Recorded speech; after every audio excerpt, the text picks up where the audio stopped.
¿Qué tal? Buenas noches, ¿cómo les va? Bienvenidos a una nueva edición de La Pregunta en el Desierto. Hoy con un tema que seguramente nos va a dar para reflexionar mucho, pero también que está metido en las entrañas de la polémica política de la Argentina en estos días tan especiales, como decíamos ayer, rumbo al domingo donde elegiremos presidente. Pero enseguida les vamos a contar de qué se trata, porque primero el rigor, las leyes, la buena educación dicen que hay que saludar a mi compañera Patricia Slukic. ¿Cómo le va? ¿Qué tal? Yo creí que no solo el rigor, sino que también era la onda. No, si no empiezan Somos a gritar los productores, compañeros, saludar, que el director tiene que enfocar, estas cosas me retan, si no me retan. Bueno, hola, ¿cómo te va? Soy Buenas un dominado más. noches. ¿Cómo andás? ¿Cómo andas, Patri? ¿Bien? Bien, bien. Bueno. Estoy contenta porque vamos a hablar de algo que va a quedar en cero. Buah.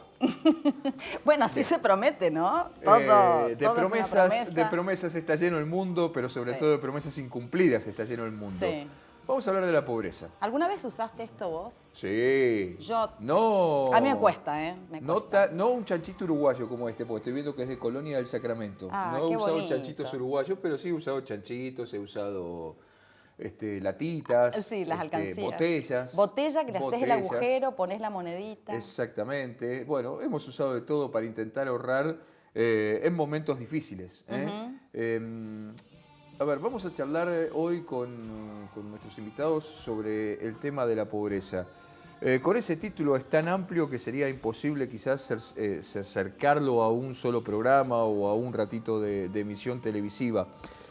También muchas veces cuando se tira el título de pobreza, la pregunta es qué discutimos. Claro. Los números, cómo se sale de ella, cómo la manejamos, cómo convive en las sociedades de la pobreza.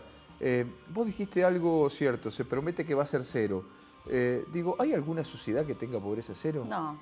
Digamos, ninguna sociedad capitalista, por una cuestión teórica, puede tener pobreza cero. Exactamente. El capitalismo aunque suene muy requiere duro, del pobre. Exactamente, necesita del pobre. Así es. Hoy el capitalismo, la pobreza, mejor dicho, el capitalismo hace que también la pobreza pase a ser un área más de negocios muchas veces.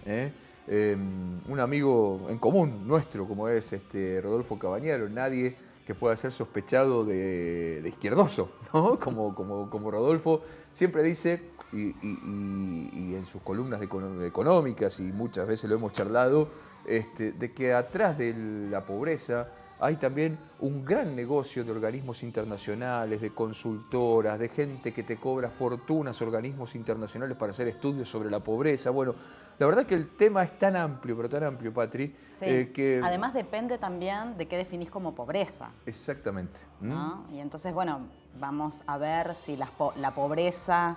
Por ejemplo, una de las preguntas que a mí se me ocurre que podría ser para esta noche es: ¿la pobreza de la que vamos a hablar hoy en este país es la misma pobreza que hubo en la Argentina en la década del 50, del 30, del 20? Sí, la pobreza de la Argentina la pobreza es de la la Argentina misma es del la África. misma del África.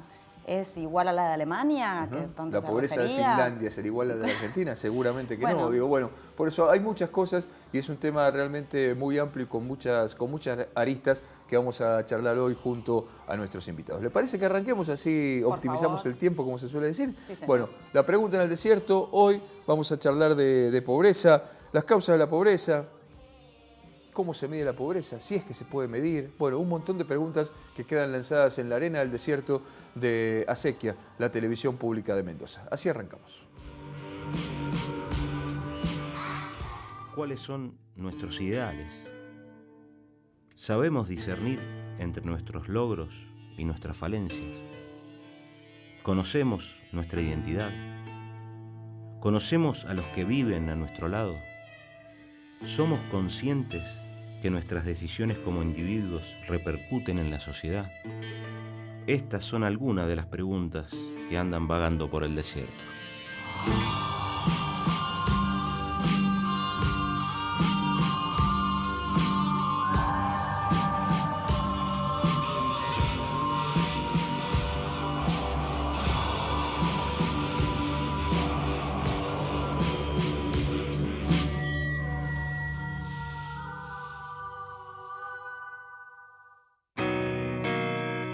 No te vayas, ya volvemos con vos.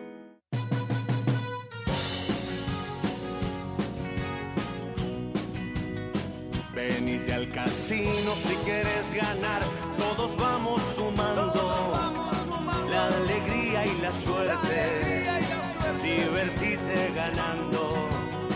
Venite al casino de Mendoza. Casino de Mendoza. Buenos momentos, grandes premios.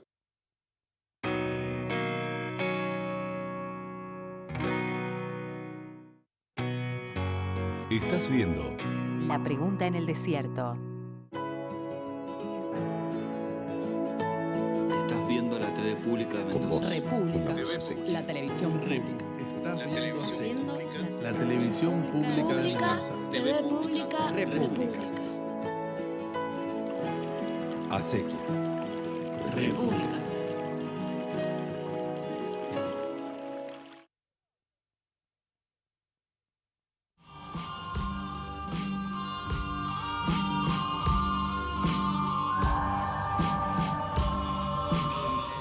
Bueno, arrancamos el segundo bloque de la pregunta en el desierto, como siempre, presentando a nuestros invitados.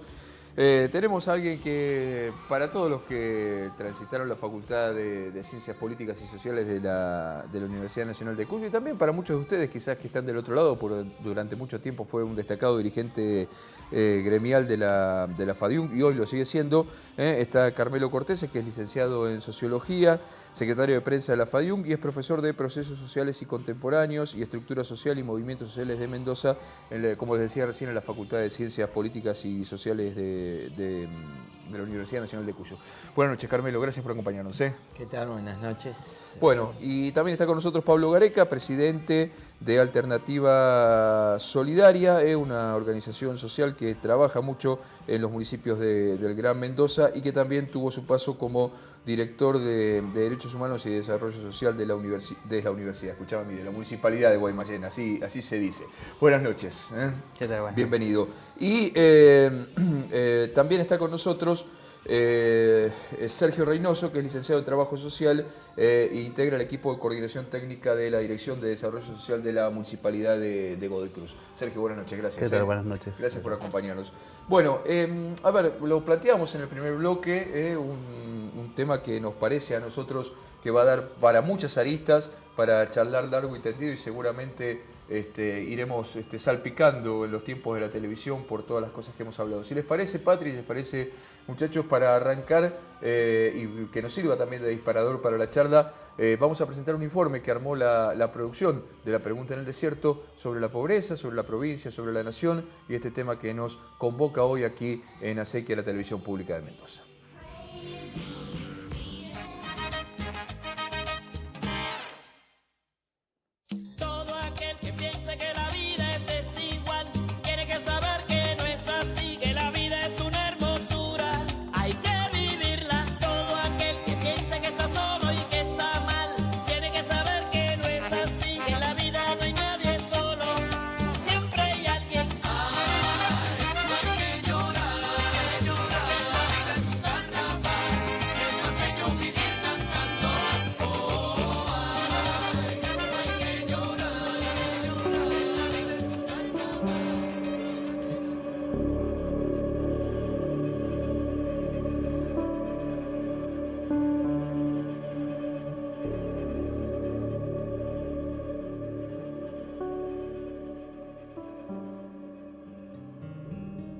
A menudo escuchamos hablar de la pobreza. Los profesionales definen su significado y sus parámetros. Se hacen estadísticas y se comparan números. Podríamos decir, por ejemplo, que pobreza es la exclusión como consecuencia de la carencia de recursos necesarios para acceder a las condiciones materiales de existencia típica de una sociedad. Ser pobre es no alcanzar a cubrir con sus ingresos la canasta familiar. Ser indigente es no tener acceso a las necesidades básicas. De cualquier forma, nos parece que a estas definiciones algo le falta. Los gobiernos de los países durante los censos miden la cantidad de población pobre que los conforman. Suponemos que esta herramienta sirve para aplicar políticas que reviertan esta situación. Hoy, en la Argentina, no hay datos oficiales sobre pobreza o indigencia. Si estudiamos un poco la historia de la pobreza en Argentina, salta un dato que no podemos dejar pasar, y es que las políticas neoliberales de la década del 90 dejaron a más del 50% de la población bajo la línea de la pobreza. No quedan dudas que la pobreza es consecuencia de las políticas económicas que aplican los gobiernos, que responden al modelo económico de hegemonía mundial y que está basado en la desigual distribución de los recursos. Pero todos somos parte de la sociedad, sin importar nuestra situación particular. Participamos en mantener o cambiar su dinámica y tenemos una relación directa con los pobres. Los ignoramos, realizamos asistencialismo, los ayudamos a ingresar en estructuras sociales, ONGs, albergues, fundaciones, que les den trabajo y o herramientas paliativas de corto y largo plazo. Como sociedad decidimos todos los días qué hacemos o no hacemos por un sector grande de nuestra comunidad. Se habla de pobreza, se mide la pobreza, se juzga la pobreza. Pero no son ellos, los pobres, los que la miden ni la definen. Al escribir esto nos damos cuenta que existe un ellos y existe un nosotros. Decidimos dejar en manos de Galeano el cierre de este informe. Sueñan las pulgas con comprarse un perro y sueñan los nadies con salir de pobres. Que algún mágico día llueva de pronto la buena suerte, que llueva a cántaros la buena suerte. Pero la buena suerte no llueve ayer, ni hoy, ni mañana, ni nunca, ni en lloviznita cae del cielo la buena suerte, por mucho que los nadies la llamen, y aunque les pique la mano izquierda, o se levanten con el pie derecho, o empiecen el año cambiando de escoba. Los nadies, los hijos de nadie, los dueños de nada, que no son, aunque sean, que no hablan idiomas, sino dialectos, que no profesan religiones, sino supersticiones, que no hacen arte, sino artesanía, que no practican cultura, sino folclore, que no son seres humanos, sino recursos humanos, que no tienen cara, sino brazos, que no tienen nombre, sino número, que no figuran en la historia universal, sino en la crónica roja de la prensa local. Los nadies, que cuestan menos que la bala que los mata.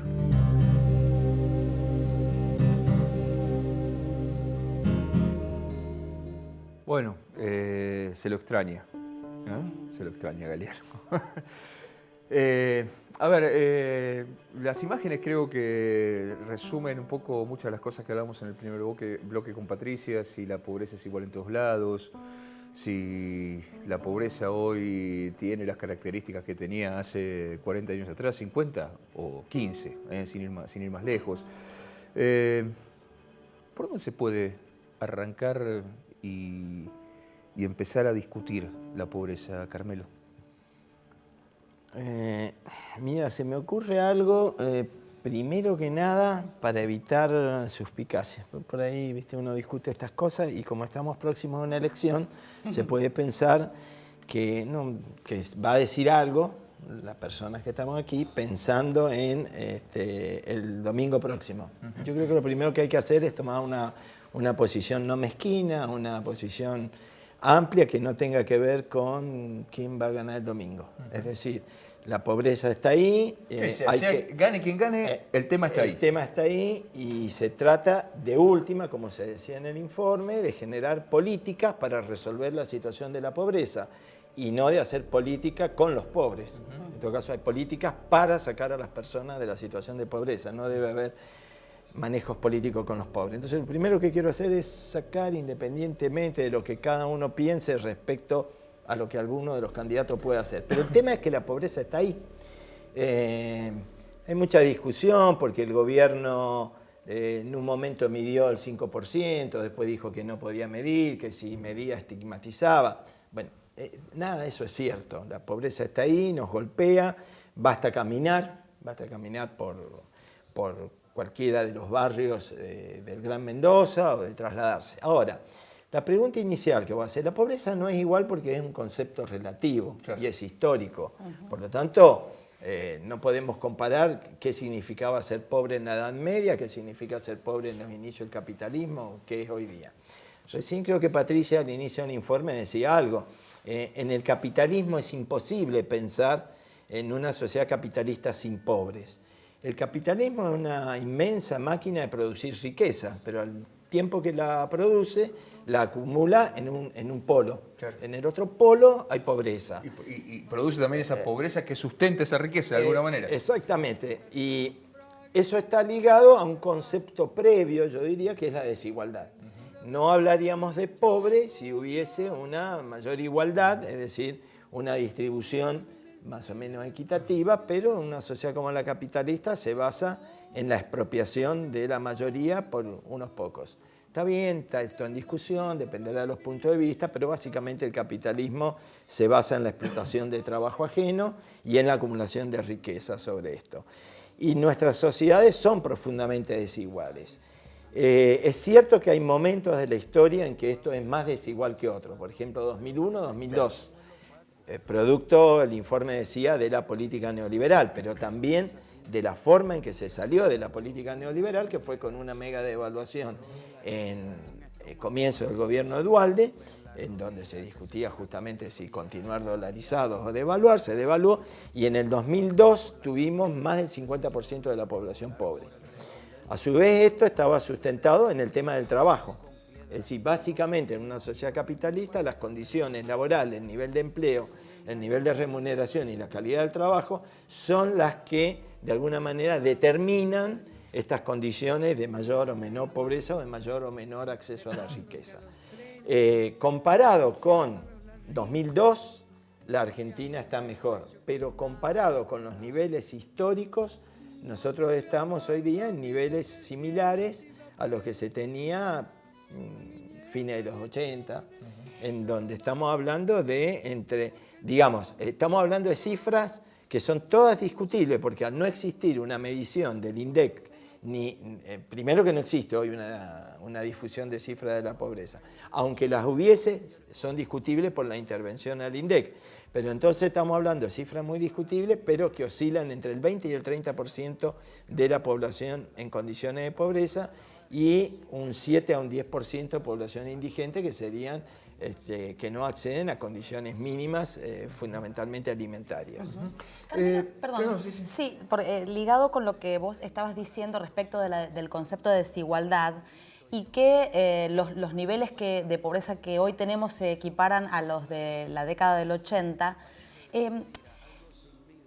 Yo quería preguntarte si, porque en la década del 80, la otra vez hablando con un sociólogo francés que vino a dar una charla acá a Mendoza, Dubet, él comentaba que en el 80 justamente es cuando él plantea que el concepto de justicia social se intercambia por el de igualdad de oportunidades, y que ese intercambio de conceptos genera una disrupción social muy importante y cambia la noción incluso de la desigualdad. ¿Vos compartís esa idea, y puede ser que sea porque cambian estos conceptos que son muy de base, que no hayamos podido avanzar en esto, o tiene que ver con políticas concretas de cada uno de los gobiernos que han pasado? Mira, es cierto que hay cambios de conceptos, de teorías y de enfoques que van acompañando los cambios materiales que se van produciendo. En realidad, a partir de los 80, en todo el mundo capitalista, hay un ajuste, una ofensiva del capital sobre el trabajo, aparecen los gobiernos de corte neoconservador, o acá los hemos llamado neoliberales, pero básicamente son neoconservadores, el gobierno de Thatcher en Inglaterra, el de Ronald Reagan en Estados Unidos, que lo que hacen es ajustar cuentas con un avance que hubo de la clase obrera después de la Segunda Guerra Mundial. En este ajuste de cuentas, luego las teorías pretenden dar cuenta, explicar estas situaciones. Yo me inclino a pensar que se trata de políticas económicas, primero de un sistema social. Y dentro de este sistema social capitalista hay modalidades. Estas modalidades son algunas más distributivas, más equitativas, sin sin poner en tela de juicio el nudo central del sistema capitalista, pero, digamos, sería en ejemplo clásico, para no entrar a discutir ahora el presente inmediato, pues sería el gobierno peronista del 45, en donde cierta lógica distributiva, cierta mejora en los parámetros de consumo, en una serie de legislación por la cual se había peleado mucho, pero que se concreta en ese periodo, y que implican políticas económicas que no se llamaban sociales. Ahí hay otro tema, ¿no? La política social es propia después de los 90, pero en la época clásica de un capitalismo distributivo se hablaba de políticas económicas de empleo, no se hablaba de políticas sociales. La política social peronista consistía en la posibilidad, por ejemplo, de pasar a estar empleado en YPF, empleos de por vida. La constitución familiar era otra, era el hombre el que trabajaba, la mujer estaba en el hogar, eso tiene connotaciones, pero digamos, la mujer se encargaba de los hijos, de enviarlo a la escuela, era el acceso a la educación, a la salud, y en cambio las políticas sociales están indicando que falla la política económica y que es necesaria una intervención extra para solucionar el acceso a ciertos bienes, pero no se soluciona el acceso al trabajo como estructurador de la inserción en la vida social.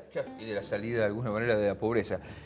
Pablo, Sergio, más allá del marco teórico que nos da bien Carmelo, ustedes que están por ahí más en el campo, desde las organizaciones no gubernamentales, desde el Estado, ¿cuál es la realidad que se encuentra hoy en el Gran Mendoza? Si querés, podés empezar por... Primero, hacer un comentario en relación al inicio de lo que nos decía Carmelo. Yo creo que es muy difícil y no da lo mismo lo que sucede el domingo.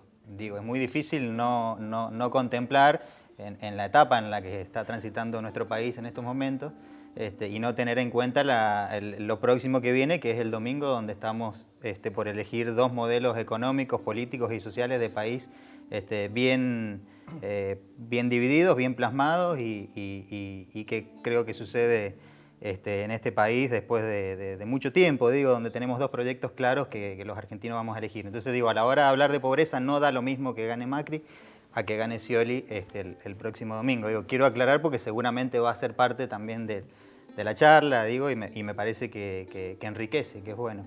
En ese sentido, es muy difícil cuando uno habla de pobreza, yo primero siempre hay que ponerle nombre y apellido.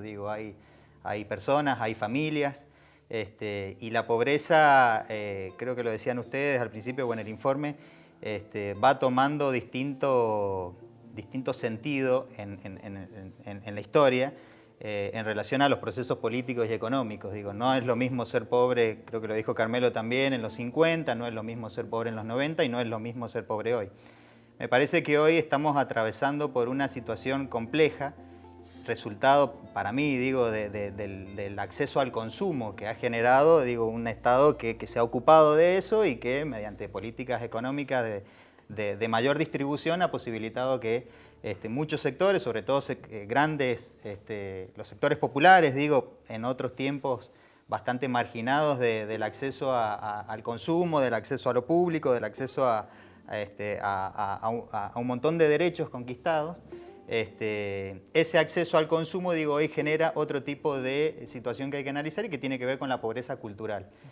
Me parece que lo que nos encontramos, como vos decías, en los barrios, en distintos lugares donde uno puede llegar a trabajar y a afrontar estas situaciones, primero, desde las organizaciones sociales creo que podemos llegar a contribuir desde ese lugar, de organizarnos, de la lucha, de emprender y de tratar de modificar algunas lógicas que el mercado, sobre todo, nos ha ido determinando a lo largo de muchos años y que tiene que ver con esto que hablo de lo cultural. Y por el otro lado, la pobreza que sigue existiendo, la pobreza derivada del acceso y del acceso a los bienes y de lo económico. Creo que se ha modificado mucho, pero sigue siendo una realidad de muchas comunidades. De todas maneras, me parece importante resaltar de que cuando hablamos de políticas sociales, para poder de alguna manera combatir la pobreza, no hablamos de políticas sociales aisladas de la producción y de la economía. Creo que en los últimos años, y sobre todo con el último proyecto, digo, desde el 2003, se planteó, sobre todo en la primera etapa, a las políticas sociales muy asociadas a el desarrollo productivo del país y a la economía, en el sentido de el acceso a acceder al mundo del trabajo, al mundo laboral, para poder, esto que decía, consumir. Creo que en los últimos años el Estado se ha hecho cargo de gran parte de muchas situaciones a partir de políticas de restitución de derechos, como es la asignación universal por hijo y otras más, y se ha dejado de lado quizás, esto lo hago también como crítica o como aporte, la presencia del Estado permitiendo la organización de la comunidad en organizaciones sociales y demás que sí en otras épocas del país, digo, sobre todo en los 90, resistían los modelos que teníamos el modelo capitalista neoliberal al cual muchas organizaciones se enfrentaron y se organizaron para eso. Sergio, ¿qué demanda recibe hoy un Estado, en este caso un municipio, de estos sectores que hoy siguen siendo vulnerables, que hoy no logran salir de la pobreza? La demanda ha variado en términos de complejidad ascendente, lo que antes uno denominaba una demanda como más pura, como le llamamos internamente. O sea, a ver, una situación donde la familia tenía dificultades para enviar a los chicos a la escuela y eso se resolvía con alguna transferencia de ingresos o con alguna prestación en especie, claro. Un kit de útiles escolares. Hoy esto viene asociado con un montón de cosas más. Recién Pablo decía, tocó la dimensión de lo cultural. La cultura y el consumo no tienen una sola lectura. Claro. El consumo propio de las sociedades capitalistas como posibilidad de acceso a bienes para satisfacer necesidades, y esto es poder resolver el tema del ejercicio pleno de derechos desde la autonomía, y por otro lado, el consumo que alimenta en los distintos estadios del capitalismo moderno, las industrias que producen grandes rentas, donde dicen todos tienen que acceder a esto, pero no se dice cómo. Acá aparece lo de desigualdad, o sea, todos podemos usar una zapatilla de X dinero, tomo el ejemplo de la zapatilla, porque por ahí el tema de los jóvenes nos ha encontrado... Es un tema culturalmente muy fuerte. O el celular, o sea, sí, es para todos, pero no es para todos. Y en el cómo llegar a consumir esto, digo una cuestión, o sea, no hablo de lo básico, pero sí se torna una necesidad necesaria desde una mirada más crítica, porque se termina creyendo que eso hay que tenerlo, claro, a costa de no se sabe qué, a una costa de la vida, ¿no? Entonces estamos hilando cuestiones que tienen una carga simbólica muy fuerte, producida por un modo cultural, pero a su vez está atada con cuestiones que no están muy claramente definidas en determinados entornos sociales y familiares. Claro. Por otro lado, lo que antes por ahí se podía resolver con algunas transferencias de ingresos, hoy no alcanza. Dos ejemplos. Personas que al inicio de la asignación iban resolviendo algunas cuestiones y que es una política que verdaderamente hizo un giro sustancial de cara a la focalización que habíamos heredado de los 80 y fundamentalmente los 90, de 70 y pico de programas sociales a nivel nacional solamente, que nunca iban a resolver la pobreza. Claro. Bustelo creo que es el que decía que las políticas sociales de la época eran la ambulancia de los heridos que dejaba la economía, ¿no? Claro. Es nada más gráfico que esto. Algo de eso sigue existiendo, hay una necesidad de repensar las políticas, porque no se sabe leer la demanda. Y la demanda vuelve a ser como muy elemental y muy primaria. Es la demanda del qué comer. Medianamente, que por ahí hay poblaciones que no han podido salir de lo estructural en términos de la pobreza, porque uno cuando ve, los atiende, busca las fichas sociales, se va repitiendo, y esa es una gran pregunta. ¿Por qué seguimos asistiendo? ¿Qué es lo que no estamos sabiendo hacer? Creo que también hay que repensarse no solamente desde los decisores, sino también una apelación y una interpelación a la contribución de las disciplinas que participan en el campo. que es lo que no están siendo capaces todavía de problematizar en cuanto a prestaciones. O sea, por ahí repetimos prestaciones y ensayamos las mismas soluciones cuando los problemas han girado hacia otros lugares. Y respecto a las transferencias de ingresos, hay una progresión. Esto, en el caso de Argentina, con la asignación universal, que da cumplimiento a la segunda parte del artículo 26 de la Ley de Protección Integral de Derechos de Niñas y Adolescentes, 26.061, porque se espera que, como decía Carmelo, el trabajo sea el eje vertebrador por el cual las familias y los sujetos autónomamente accedan a bienes y servicios que les permita ejercer los derechos plenamente. Este es un poco el concepto de los derechos humanos, básicamente. Cuando esto no sucede, la ley dice que es el Estado el que debe contribuir con las familias para que las familias sigan siendo los garantes y no tutelarlos. En el caso de la asignación, habla de que el Estado debe generar políticas para poder generar algún mecanismo de tipo seguridad social. Esto es la asignación universal, políticas de transferencia que datan de la primera mitad del siglo XX en Europa, en estado de bienestar, con distintas denominaciones. Por supuesto, pero que en contextos absolutamente distintos. O sea, no es lo mismo abordar una pobreza de un dígito muy bajo a una pobreza de 2 dígitos. Y por otro lado, lo que por ahí sí nos llega, y esto es por ahí seguir, no tiene una, o sea, a ver, lo que voy a decir no tiene un sentido de rigurosidad científica, solamente de la escucha del sujeto, desde su singularidad y desde lo que construye subjetivamente en la cotidianidad. Esto me sirve, y no lo dice con asignación universal, sino con todas las políticas de transferencia que existieron antes, pues el plan Jefes, el primer plan Jefas en el gobierno de la Rúa, el plan Familias, todas políticas de transferencia de ingresos que a mucha gente le permitió ascender, por ejemplo, en la escala educativa.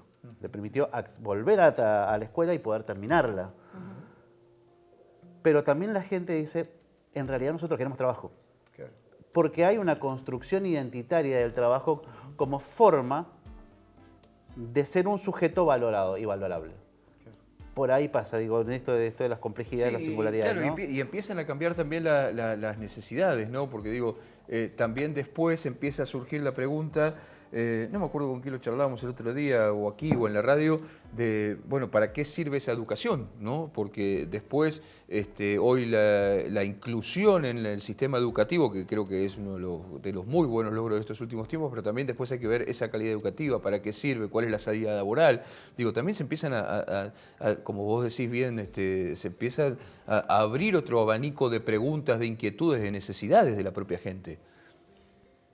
Sí, a ver, hay aspectos polémicos. Yo digo, lo primero que tenemos que ser capaces de ver es que persiste la pobreza. Sí, por supuesto. Bueno, o sea, esa es la primera foto, la foto que no se puede obviar, digamos. No por negarla, digamos, yo le digo a muchos amigos peronistas, no tienen que mentir para defender la gestión de un gobierno frente a los desastres anteriores. No es necesario falsificar el índice del INDEC o el número de los pobres, porque igual estamos mejor que en el 2001, en el 2002. Entonces, no ayuda al debate y a mejorar. Si yo digo, como dicen algunos ministros, no hay pobres, bueno, entonces no hago ninguna política para resolver la pobreza. Es que en eso que vos decís tenés razón, y digo, si lo ponemos el número a la gente, si al final del 2001 o 2002 teníamos 50% de pobreza, y vos hoy, tomando el peor indicador, tenés 30, bueno, estamos mejor.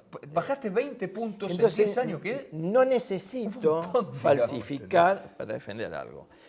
A su vez, es cierto que no da lo mismo los resultados del domingo. Yo lo que quería decir es que tenemos que ser capaces de discutir esto, independientemente de lo que pensemos, porque hay cuestiones que en la Argentina van a estallar por no resolver problemas estructurales. Exacto, ¿qué quiero decir? Claro.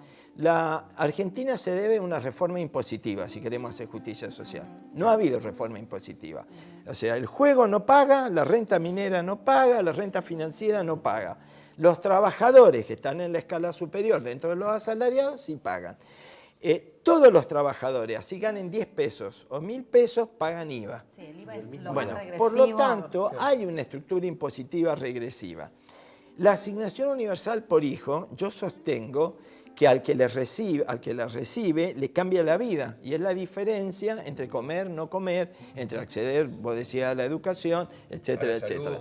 Ahora, el problema es que la asignación depende de una condición estructural que es no tener empleo informal o tener por debajo el salario mínimo vital. Los mismos fundamentos en la ley que citabas vos, Sergio, establece que el objetivo de la asignación sería ir desapareciendo, porque implicaría que estructuralmente no hay personas en esa condición que son susceptibles de recibirla, porque pasarían a recibir asignaciones familiares como trabajadores. Claro. Bueno, lejos de eso ha aumentado. El aumento del número de beneficiarios de la asignación universal por hijo indica que hay un desmejoramiento estructural. Para la vida, hay que ser muy claro en esto, hay que mantenerlo, porque si no es condenarlos al estilo ajuste sin red de contención como preconizaba Menem. Menem y muchos que se han olvidado que fueron eso. Sí. Yo no quiero, por eso yo no quería entrar en ese debate, pero muchos que se olvidaron hoy. Sí, porque fíjense, perdona para distendernos, vieron que Menem ganó con el 52% la segunda elección. Eso quiere decir que cada 2 personas uno tendría. No encuentro nunca a nadie que haya sido. Entonces, ¿qué quiero decir? Que es cierto que hay una diferencia entre un ajuste como se planteó en ese momento y la política actual. Pero si la asignación se sustenta en los fondos del ANSES, es imposible cumplir con la promesa de mantener la asignación y a la vez dar el 82% móvil, porque la caja del ANSES, casi el 70% del Fondo de Garantía de Sustentabilidad del ANSES, vayan a la página oficial del ANSES, son títulos de la deuda pública del Estado argentino. Por lo tanto, no hay posibilidades. Hoy ya no. Si yo usé. Sí, bueno, pero el Fondo de Sustentabilidad no se usa para pagar ni el 82% ni la asignación Claro, universal. pero el flujo no da. El Fondo de Sustentabilidad es un fondo precisamente armado ¿Y cuál fue de el argumento contingencia para vetar la ley del 82%, que era nada más que sobre el mínimo? Sí. ¿Se acuerdan ustedes? Era porque el flujo no da. Porque el flujo no daba. No da. Imagínense si a la vez voy a pagar el 82 y mantener y eliminar el impuesto a las ganancias. Entonces, nos debemos discusiones sinceras. Sí, bueno, lo que pasa es que en ese momento, bueno, está bien, es cierto lo que vos entiende planteás. se entiende, pero después, también hay que decir que en el momento que se vetó el 82% móvil, la jubilación mínima creo que no llegaba al 40 o al 45 del salario mínimo vital y móvil. Y hoy la jubilación mínima está en el 75 del salario mínimo vital y móvil. Por lo tanto, vos, para cumplir el 82% del salario mínimo vital y móvil, que es lo que se está prometiendo hoy, tenés una diferencia de 5 puntos contra el 40 y pico que tenías antes. Esto también es cierto de la lógica económica real. Sobre una estructura que ahora tiene en déficit primario del 7%. Pero yo quiero ir... Pero ahí ya entramos en discusiones económicas, no de la pobreza. El problema es que para los que hoy voy a poner otro dato real. El trabajo no registrado en la provincia de Mendoza es del orden del 38%. Eso les iba a preguntar, que a lo mejor... Oficiales, Sí. la cifra de la DEIE. No lo tengo acá, lo tengo la cifra de la DEIE. Sí, está, y a su vez, esos trabajadores no registrados están cobrando aproximadamente la mitad del salario promedio de los convencionados, los que están bajo convenio colectivo. Hoy hay una realidad en la Argentina. La realidad en la Argentina es que el 50% de los trabajadores o un poco más cobra apenitas más del salario mínimo vital y móvil. Bien. Están los 6.000, Y la 6.500 otra pesos. es, el último dato que de la DEIE respecto a la distribución del ingreso para el segundo semestre del 2014 da que el 50% de los trabajadores en su ocupación principal perciben apenas un poquito más que, tal cual vos decís, del salario mínimo vital y móvil. Bueno, y por otro lado, el 20% es el que está por encima de los 8.000 pesos. El 80% de los asalariados en su ocupación principal percibe hasta 8.000 y el 20% por encima de 8.000. Ese 20% que percibe por encima de 8.000 pasa a ser sujeto pasible del impuesto a las ganancias. Y, sí, no, digamos, el 20% no, el 10%, porque ese 20% sí, porque arriba de 8.000, hay un 10% principal, que tenés arriba del 15. Exacto. Arriba de 15 lucas, 16, que es donde empieza a pagar ganancias. Pero el problema es que tenemos ese 50%. Claro, que está... el problema no es la crema, el problema es el flan que está abajo de la crema. Esa desigualdad en el mundo del trabajo, porque la estadística, la de ella, en la distribución del ingreso, no miden la concentración de la riqueza. Este es un concepto que hay que tener claro. Una cosa es el ingreso y otra cosa es la propiedad de la riqueza, porque la encuesta de hogares lo que hace es preguntarte cuánto te entra mensualmente. No te pregunta si sos dueño de 10.000 hectáreas o si sos el dueño de la fábrica o si tenés acciones de la empresa. Bueno, y esa distribución sigue siendo muy desigual. Y ese problema hay que atacarlo. En ese sentido, digo, todos los que estamos desde el lado popular tenemos que ser capaces de discutir ese problema de concentración de la riqueza, no del ingreso, ahora hablo de la riqueza, de los dueños de los pools de siembra, de los 10 grupos monopolistas exportadores de la soja, del complejo automotriz, de los que manejan la finanza.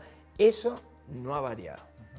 A la vuelta del corte me gustaría que los chicos que nos cuenten algunas cosas, algunas historias, algunas particularidades de esto con lo que conviven diariamente, que es lo que decíamos recién, ¿no? El flan que está abajo de la crema, que es ese bajar al barro todos los días y encontrarse en el trabajo de la calle, con la gente que dejan de ser números, pasan a ser personas, que son las que tienen hambre, las que no juntan los útiles para los chicos, todas estas cosas que hablábamos recién. Vamos al corte, estamos haciendo la pregunta en el desierto, hoy charlando, ya se dieron cuenta, sobre la pobreza, sobre la economía, sobre todo lo que tiene que ver con esta Argentina que todavía tiene muchos pedazos y muchas capas que nos duelen y mucho. Esto es Acequia, la televisión pública de Mendoza, la pregunta en el desierto, ya seguimos.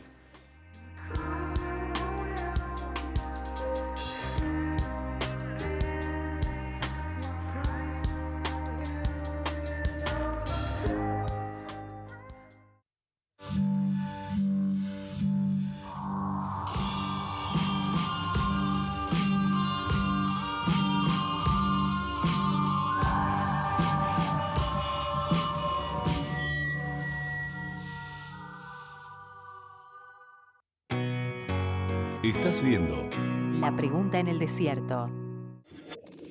Domingo Acequia. Satoichi es un vagabundo ciego que se gana la vida jugando a los dados, pero también es un maestro de la espada, tan rápido y preciso como el mejor samurái.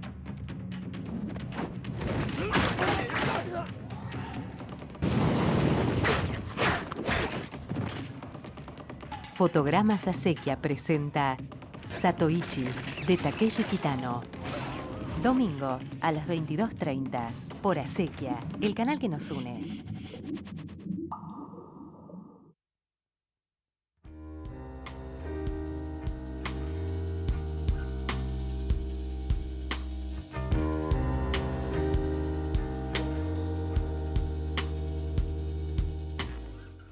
Bueno, hemos discutido de números, hemos charlado, mejor dicho, por la verdad que es un placer charlar con ustedes. Vos recién planteabas algo en el corte, Patri, que me parece muy interesante como para seguir con la historia. Quedó un poco, me quedé yo pensando con lo que decía Carmelo respecto de que no se ha atacado todavía, con lo cual concuerdo absolutamente, no se ha atacado todavía esta idea de la concentración de la riqueza, cómo se concentra la riqueza en el país y quiénes la concentran y hacia allí dirigirse, ¿no?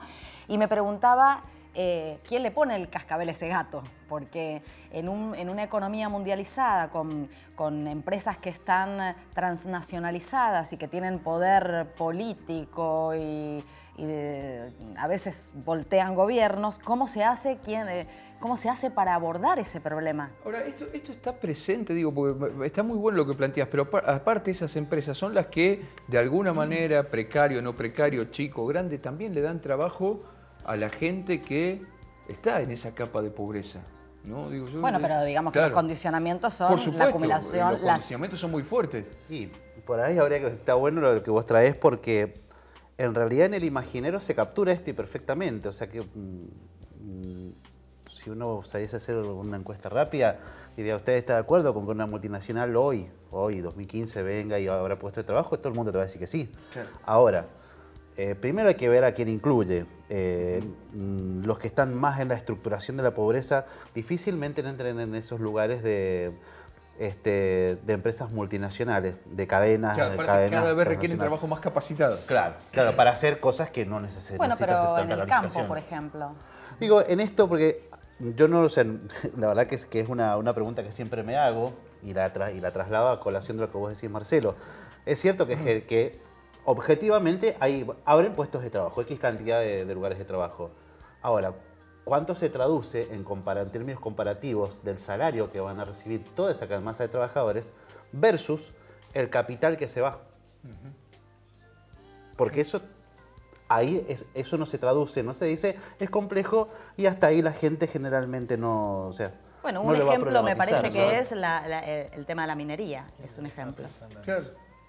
Hoy me parece a mí, sinceramente, que es ya cualquier inversión que llega. Digo, porque me parece que también estamos ante un problema que lo deben ver ustedes en el campo. Hoy cualquier inversión que llega de cientos de millones de dólares, no hablamos de las de miles, las de cientos, uno se pregunta esto que decía recién el Sergio, ¿cuántos puestos de trabajo genera? ¿Qué clase de trabajo genera?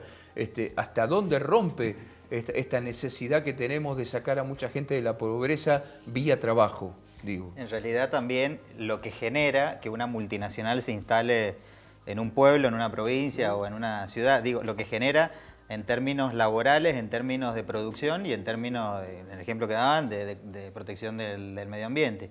Digo, a ver, si viene una empresa transnacional y eso significa que las empresas pyme de la zona tengan que cerrar porque no pueden hacer competencia, que esto ya pasó en la Argentina, claro. Ahí sí es muy dañino, digo, me parece que no hay duda.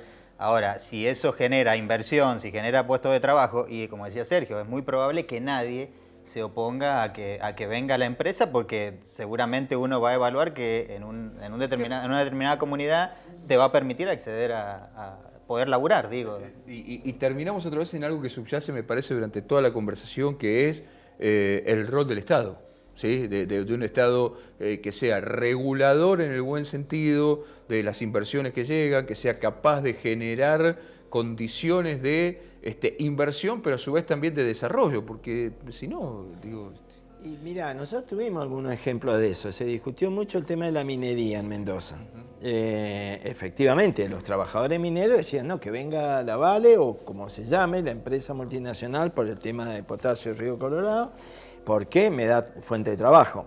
En la idea de que los inversores extranjeros nos dan trabajo, esto es propio de la mistificación de la política económica, ¿no? En realidad la Vale hizo una exploración, tanteó el terreno, justo cambiaron los precios a nivel internacional, todo el debate que teníamos entre los trabajadores y peleas al interior del pueblo, las definió en una oficina en Suiza, dijo levanto...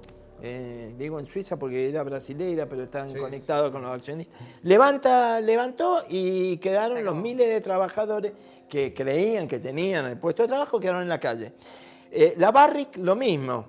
Promesas, ahora se desplomaron los precios internacionales y entonces o envenena, como pasó en Hacha. Es decir, creer que ellos nos dan trabajo y no al revés, que es el trabajo de los hombres y mujeres argentinos y los recursos naturales de la Argentina, lo que hace que por cada dólar que invierte se lleven 3, y bueno, ahí sí viene un tipo de Estado, que implica, también hay una cosa fantasiosa, no es un Estado que viene arriba, es un pueblo que desde abajo estuviese decidido a sostener con su movilización, porque supongamos que en lugar de la minería en las manos de Barrick o de la Vale, hagamos un tipo de minería sustentable en lo ecológico, pero que a su vez, si es a pico y pala, te diría que mejor porque va a haber más puestos de trabajo, aunque técnicamente sea más retrógrado, pero nadie dijo que tengamos que adoptar el último modelo que nos dinamite y nos deja veneno. La discusión es larguísima. Bueno, gracias a todos los que están participando en Twitter. Si empezamos a leer desde los contrastes que nos marcan entre la música y la realidad, cuando veíamos recién el informe de Celia Cruz y demás, no terminamos más, pero quiero que sepan que los estamos leyendo y viendo. Por si no hablabas de mitos, los chicos de la producción armaron una buena pastillita que me gustó mucho recién cuando la vimos antes de salir al aire, con los mitos de la pobreza extraídos del programa de Bernardo Klinsberg, que me parece que está muy interesante. Lo compartimos y seguimos discutiendo.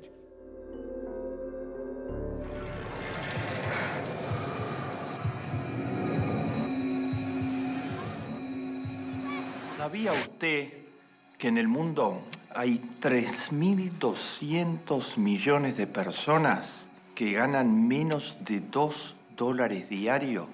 En América Latina, 1 de cada 3 latinoamericanos que están en situación de pobreza. Vamos a poner a foco 4 razonamientos muy usuales, particularmente en las clases medias y en las clases altas. El primero de esos razonamientos es el que dice que pobres hubo siempre y que pobres hay en todos lados. Esta era exactamente la expresión que usaba en los años 90 el presidente de esos años, Carlos Menem. Llevó a que la pobreza casi se triplicara en la Argentina durante su periodo de gobierno. Segunda falacia, segunda racionalización, que los pobres no quieren trabajar. Esto es echarle la culpa de la pobreza a los pobres. Es decir, que ellos son los responsables de su pobreza. Un tercer mito sobre la pobreza es el mito que dice: ¿y yo qué tengo que ver? No son ya los gobernantes, sino sectores muy amplios de las clases medias y de las clases altas que dicen: sí, hay pobreza, pero eso es responsabilidad de los gobiernos, que se ocupen los gobiernos.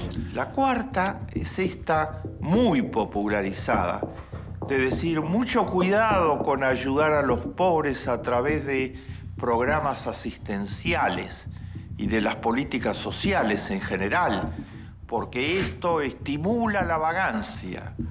Esto está presente permanentemente en el razonamiento de muchas personas de la clase media que han sido engañadas para pensar de ese modo por algunos medios masivos de comunicación y por las élites.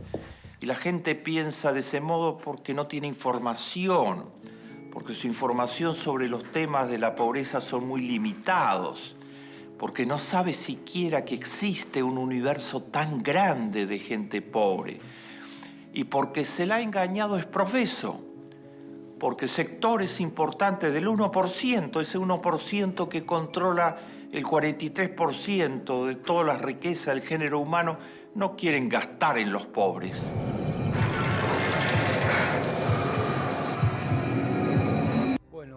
Cuántas cosas que estamos escuchando en los últimos días también, ¿no? No, que escuchamos hace mucho tiempo. Mucho tiempo, pero que en los últimos días se han vuelto moneda corriente, ¿no? Sí. Nada, en el debate electoral, en esto que planteamos. Me parece ayer, que todos estos mitos, digamos, que en realidad más que mitos son cosas que se escuchan en la sociedad, me parece que tienen como base el quiebre de la idea de solidaridad y de lo colectivo, de la construcción colectiva y de la solidaridad, de poder mirar al otro, realmente mirar al otro, en sus condiciones de existencia. Pablo, ¿cuesta construir colectivamente, como dice Patri, hoy en las organizaciones sociales? Bueno, yo creo que hay una instancia interesante, digo que se han generado instancias interesantes en los últimos tiempos, y en esto me parece que hay un término que se está utilizando mucho y que me parece que ha transformado la vida de miles de argentinos, que tiene que ver con otro modo de hacer la economía, que se le llama la economía social y solidaria. Y me parece que una de las patas de este gran fenómeno, que es una política de Estado además, y que se ha visto reflejada sobre todo en los sectores populares, tiene que ver con la organización y con los lazos solidarios. Digo, cuando uno ve experiencias hermosas cruzando la calle, digo, cualquiera de estas calles que crucemos aquí alrededor del Le Parc, vamos a encontrar emprendedores, sobre todo emprendedoras, mujeres que han salido a pelearla, a organizarse en las épocas duras, como ellas dicen, a organizarse para poder llevarle el pan a los pibes. Y la verdad que son experiencias admirables y que las generan lo que hoy llamamos nosotros, y que muchas veces viendo los spots y escuchando, uno habla de la sociedad, pareciera que hablara de la sociedad por un lado y los pobres por el otro lado. Digo, no, bueno, esos pobres son los que se organizan y los que de alguna manera dignifican a esta sociedad, que habla mucho de ellos. Bueno, perdón, Pablo, uno de los ejemplos que me parece más perfectos de esto que vos estás diciendo es el tema de las fábricas recuperadas. Seguro, claro. De la propia gente tomando analicemos el caso de las fábricas recuperadas. Primero, una conciencia de lucha, después una conciencia colectiva, de organización. Claro. Y después un Estado presente, y perdón, pero hay que decirlo, porque un Estado que supo legislar en función de eso y que permitió los mecanismos legales y los mecanismos y el apoyo y la decisión política para que eso se pueda implementar en la Argentina. Hoy acá en Mendoza hay 4 fábricas recuperadas con experiencias maravillosas donde hay trabajadores que van todos los días, a su lugar de trabajo muy dignamente y que además que cuando uno lo evalúa en términos numéricos y económicos, en general, todo lo que desarrolla la economía social tiene que ver entre el 4 y entre el 5 y el 8% del Producto Bruto de lo que se produce en la Argentina. Me parece que es maravilloso que este tipo de prácticas, insisto, con programas, políticas y con mucha inversión que tiene que salir del Estado, que se puedan llevar adelante en las comunidades. Y aquí, tenemos experiencias que que me parece importante que cuando se hablen de estos temas se pueda convocar, invitar a organizaciones sociales que están trabajando en eso, sobre todo a las personas que lo hacen cotidianamente. Vos sabés que nosotros hicimos ya hace casi un mes hicimos un programa precisamente sobre el tema de la economía solidaria y me parece que una de las cosas que más nos sorprendió a nosotros aquí en el estudio y mucha gente que nos escribió y las redes sociales era la cantidad de emprendedores y de proyectos que hay casi invisibilizados, ¿no? Pero que el vecino los conoce, que el de 2 cuadras más allá lo conoce, y que apoyan y que colaboran. ¿Qué puede hacer el Estado más chico, por ejemplo, ustedes desde el municipio, para visibilizar esos trabajos, Sergio? Básicamente y primeramente promoverlos, fomentarlos, apoyarlos, tomar también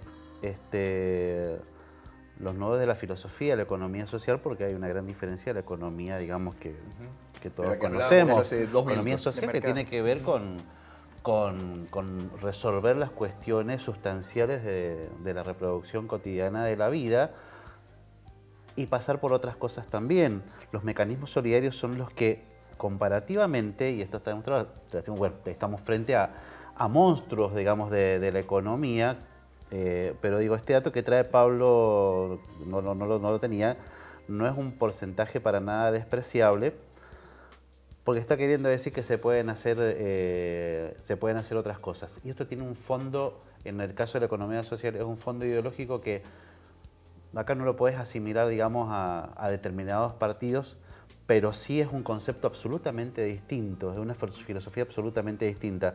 Tuve la posibilidad de conocer lo que la Asociación Emprender y el ARCA, cuando en un censo donde trabajábamos con la gente que lo fundó, era la idea cómo se nuclea con la gente del barrio San Martín, allá en Capital, la formación, la educación, la capacitación y el trabajo. Estábamos hablando de los años complicados de la Argentina en materia económica, en pleno año 2000, 2001. Ese es el contexto donde surgen estas experiencias, contando una de las tantas, ¿no? Experiencias de economía social.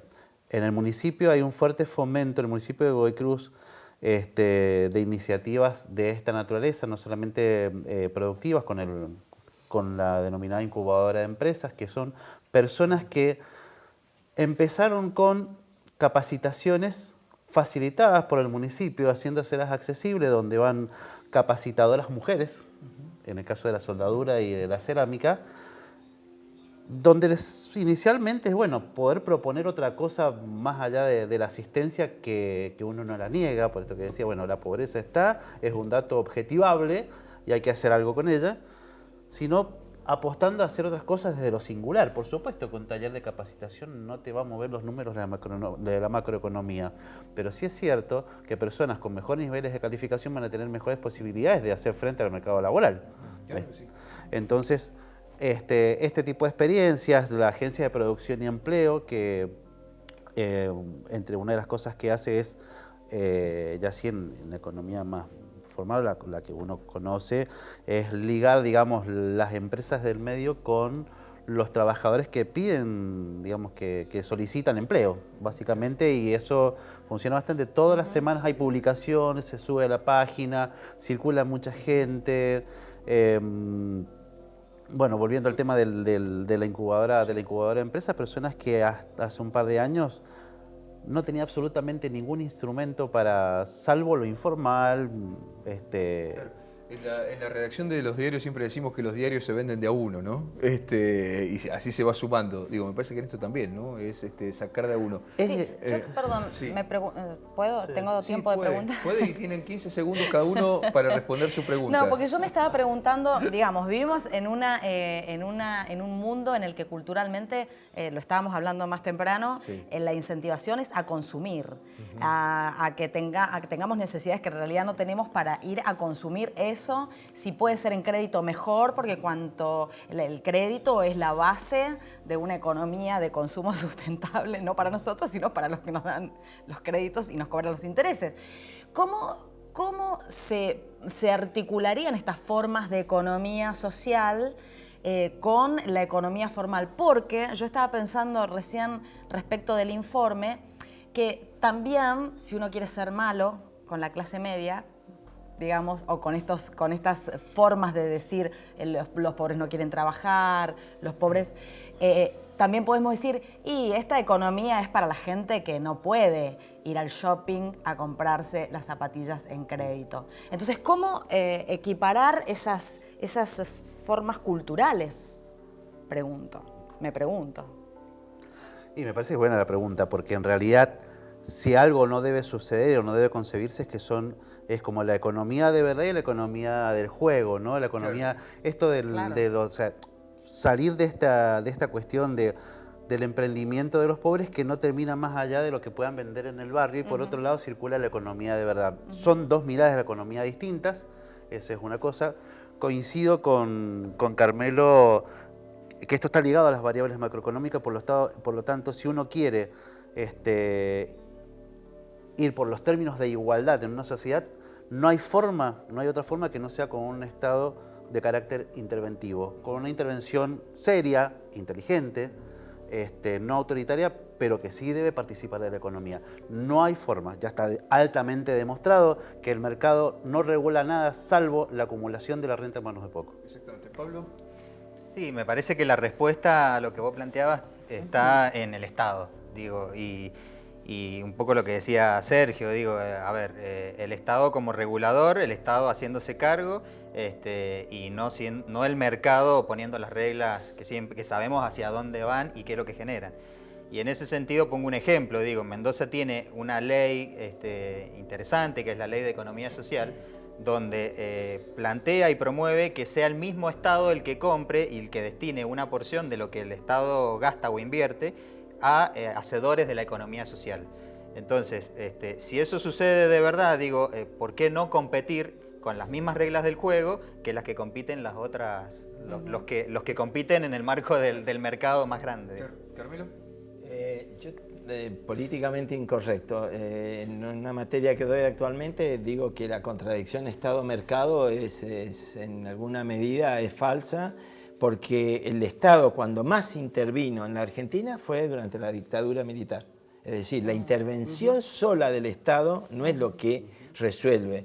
En todo caso, las privatizaciones las hizo el Estado, no las hizo el mercado. Las hizo un Estado con una conducción política que dijo, voy a entregar. El Estado siempre, ese es el tema. Es decir, ¿quiénes tienen el poder del Estado? Si lo tienen los representantes de del mercado. Pero el mercado también existió en países socialistas como el mercado que existe para la economía social. Hay un mercado. El mercado en sí mismo no es otra cosa que la vieja feria donde vamos a llevar los productos. El tema es si los grupos concentrados, monopolistas, van a dominar el Estado y el mercado, o si el Estado y el mercado tienen formas asociativas, cooperativas y no explotadoras de trabajo, los cuales es un desafío histórico, ¿no? Perdón, pero cuando se dice que el proyecto de Macri, de Cambiemos, representa el mercado, no hablamos del mercado del barrio o del mercado burgués. Es un eufemismo. Está claro a qué mercado. Es el proyecto de grupos oligárquicos. Claro. Es un eufemismo. El grupo de poder concentrado. Grupo de poder. Ahora, Monsanto está. Sí, pero los grupos... Creo que va a estar en provincia de Buenos Aires. Sí, pero, sí, bueno, pero los grupos de poder al fin y al cabo terminan estando en todos lados. En todos lados. Pablo, Sergio, Carmelo, mil gracias por habernos acompañado. Me parece que fue muy rica la charla y el debate de hoy. Muchísimas gracias. Gracias. Luqui, la película. Bueno, la película, esta película que te voy a recomendar, www.eneldesierto.acequia.tv, es una película muy interesante porque abrió en el año 87 la posibilidad a un nuevo cine argentino. Pizza, Birra, Faso, una película de Adrián... 97, perdón, dije 87, es 97, de Adrián Caetano y Bruno Estañaro. Y lo que plantea es justamente una mirada del cine que hasta ese momento se venía instalando sobre la clase media y sobre la clase obrera, y en este caso la película se instala en un grupo de chicos que hoy podríamos decir los pibes chorros, por decir algo. No es exactamente, pero más o menos parecido. Y ellos van deambulando por Buenos Aires tratando de conseguir o acceder a lo que cualquier otro ciudadano de Buenos Aires quisiera acceder. Bueno, la película es verdaderamente interesante desde lo cinematográfico y también desde su planteo social, así que ahí está. Click. Gracias por la recomendación, amiga Slukic. ¿Nos volvemos a ver mañana? Sí, sí, claro. Por supuesto. www.eneldesierto.acequia.tv, como dijo recién Patri, allí no solamente pueden acceder a ver Pizza, Birra y Faso, sino a todo el ciclo y a todos los programas de La Pregunta en el Desierto. Mañana cerca del mediodía, obviamente también ya va a estar subido por si quieren repasar algo o volverlo a ver. Nosotros nos volvemos a encontrar mañana a las 10 de la noche en esto que se llama La Pregunta en el Desierto, en la televisión pública de Mendoza, que sigue su programación con Historia en Movimiento. No se vayan, nos vemos mañana en Canal Acequia, la televisión, como siempre decimos, recontra pública de Mendoza. Chao, hasta mañana.